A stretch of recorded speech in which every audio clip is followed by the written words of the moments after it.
objetivo de esta práctica es conocer los equipos de medición analógico y digital del laboratorio de electrónica para realizar mediciones de diferentes variables eléctricas. Los materiales que ocupamos son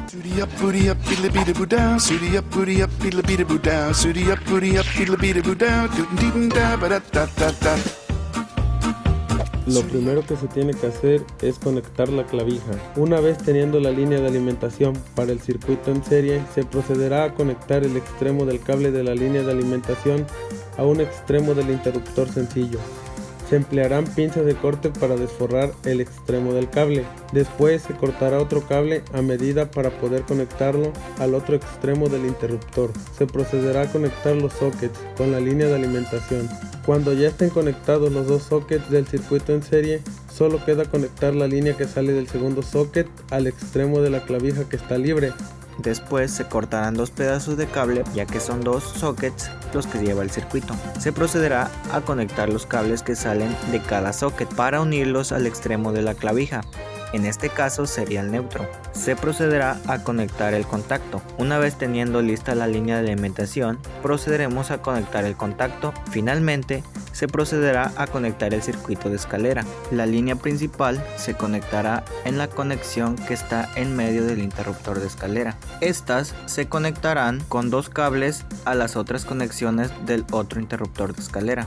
Una vez haciendo esto, se debe conectar el socket, conectando el retorno que viene del interruptor a un extremo del socket para finalizar el circuito. Una vez realizados todos los circuitos, se procederá a fijar los cables con las grapas para fijar cable, para que tengan una mejor estabilidad los circuitos y no se estén moviendo. Resultados. Es el turno de probar los circuitos si en verdad funcionan. Cuando se haya realizado este paso, es el turno de realizar las mediciones de las variables eléctricas.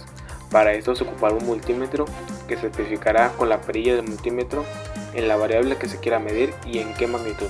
Así como también se deberá poner el multímetro para que haga las mediciones en corriente alterna. Teniendo listo el equipo de medición, se procederá a tomar las lecturas. Para hacer las mediciones en los focos, se deben poner las puntas del multímetro en las dos conexiones del socket. Ya para hacer las mediciones en los contactos, se deben introducir las puntas de los cables del multímetro en el contacto.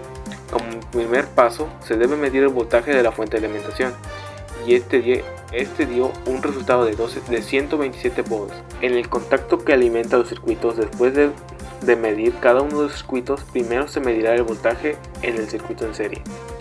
Las mediciones arrojaron los siguientes resultados.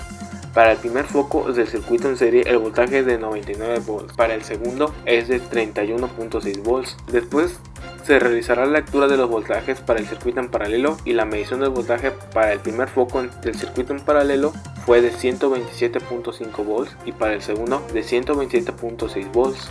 Después se tomará la medición del voltaje en el contacto dado una medición de su voltaje de 127 volts. Después se medirá el voltaje del circuito en escalera, dando una medición de 127.4 en el foco. En esta práctica también debimos medir la corriente, el amperaje, viendo los siguientes resultados a continuación. Circuito en serie, la corriente fue de 0.32 amperes, en paralelo 0.05 amperes, en escalera 0.09 amperes, el contacto una fuente 7.1 amperes. Para concluir lo que dijeron mis compañeros, podemos decir que con el fin de entender cómo se realiza un armado de un circuito eléctrico, tanto en serie como en paralelo, así como el entender el funcionamiento de los apagadores, y mediante estas simples piezas se pueden realizar complejas redes eléctricas para una vivienda o a escala industrial. El manejo de softwares, el diseño de circuitos son bases fundamentales para pasar de circuitos con los cuales podemos encender y apagar una bombilla eléctrica hasta impulsar maquinaria como bombas, ductos, equipos, etc. El manejo de instrumentos para el registro de datos a partir de lecturas de presión, densidad, flujo de fluidos, temperatura, etc. evidencia la importancia del conocimiento y correcta utilización de estos en la industria petrolera, así como de cualquier otra industria. Entre las recomendaciones hemos concluido que será de utilidad que cada integrante del equipo investigue o se instruya en el corte de cables, así como en el armado de circuitos, ya que será mayor la interacción entre el equipo si todos dominamos este tema, así como el entender cómo expresar y comprender lo que el otro integrante concluya respecto al tema, y así entender y aplicar los conocimientos aprendidos para ponerlos en práctica en casa o en la empresa en la que estemos laborando.